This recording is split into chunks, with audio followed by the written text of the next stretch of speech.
Hey, welcome back. This morning we're going to clean out the shed in the snow. We're going to face our fears of what may or may not be in there because it's been pretty untouched for the past probably 10 years. We're at the point in winter where snow actually indicates that it's quite nice outside, quite warm, believe it or not. So I'm taking advantage of that today to declutter and clean out the shed a little bit. Plus, I like to imagine what it will be like to be in there when it's snowy and I have the wood stove in the future. This is my respirator. We are not messing around with safety, folks. Okay, first up, some general decluttering.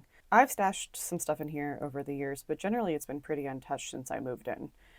I did some property record digging for details, and my theory is that the chicken stuff in here may have been in here for close to 15 years. The more time I spend in here, the more it just feels frozen in time, not spooky. Okay, the random branch in here, that was me. I did put that there. But like I was saying, I came in here today pretty unsure of what I'd find.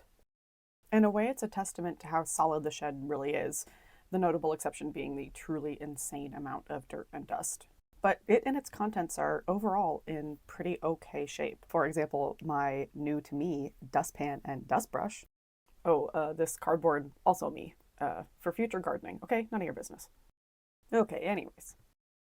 As keeper of keys and grounds here at HQ, I've mostly used the shed as a giant garden closet slash dumping ground, but my plan for the future is to relocate a lot of this stuff back to the garage where it likely belongs.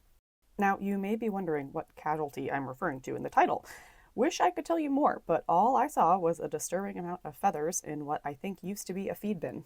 But hey, to be honest, it probably could have been a lot worse, and I just took a deep breath and moved on. It's tough to tell how much dust originated from the shed's previous residents, and how much of it is dirt from gaps in between the concrete blocks and the metal walls. My first big project after cleaning, and when the weather allows, will be to seal up all the floor cracks and the gaps between the floor and the walls.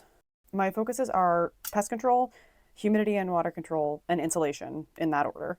So once I fix the gaps, I'll be able to lay down vapor barrier, which is a thick sheet of plastic, to help towards all of those goals. Dust in a space with a wood stove is obviously something I want to minimize, so trying to figure out the sources now and dealing with it as I go, I think will help me minimize dust in the finished space. I honestly don't know that I've ever cleaned a space that was in this condition, so I'm kind of figuring out my strategy as I go, and my thought here was just to get rid of as much stuff as I could and figure out how to get a real deep clean later. At some point, too, I'll need to demo this wall that's in the middle and these nesting boxes, etc., but I don't know exactly when I want to do that yet. I know I've said it before, but the back part of the shed is so bright. I'm so excited for what it is going to turn into. Those chickens really had a good gig back here, for real. Man, I gotta figure out what to do with this door. I will say, in positive news, at risk of maybe being gross, there was a lot less evidence of rodents in here than I worried there might be. Again, I just haven't been in here for that long, and I really wasn't sure what I was going to find. Overall, I'm really happy with my first cleaning pass in here, and it's going to give me what I really need, which is a chance to take a look at the concrete. This is my first real chance to get a good look at what I'm working with. The main things I'm looking for here are how deep and how wide the gaps and the cracks are.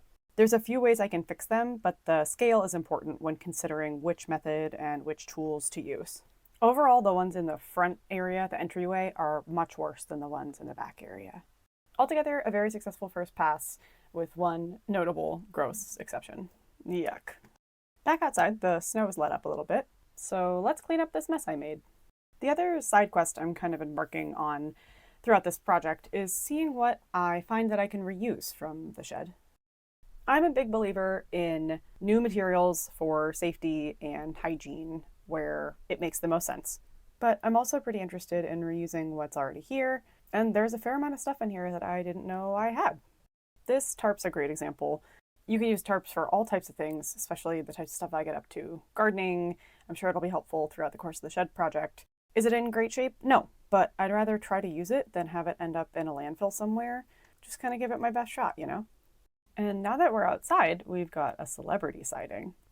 I can't remember if you've been formally introduced to my neighbor's cat, Coco Bee, or not before, but here he is. He's my friend. We hang out outside a lot, actually. I call Coco Bee Mark. This is because he has a tendency to stand outside my house while my windows are open and yell to me. Very streetcar named Desire. And for that reason, I just think he needs a more, hollering at women kind of nickname. Sorry if your name is Mark. That's not what I think of all Marks. Whatever. He's a really sweet guy. He likes to sit in my lap. He'll usually play with me most of the summer when I'm gardening, and so his arrivals always herald warmer weather to me. It was really nice to see him. Mark and I became friends because I am nice, but also because I have food. And so here he is, showing me where his snacks live. I need both hands to open the treat jar, so that's it for me. Thanks for riding along. See you next time.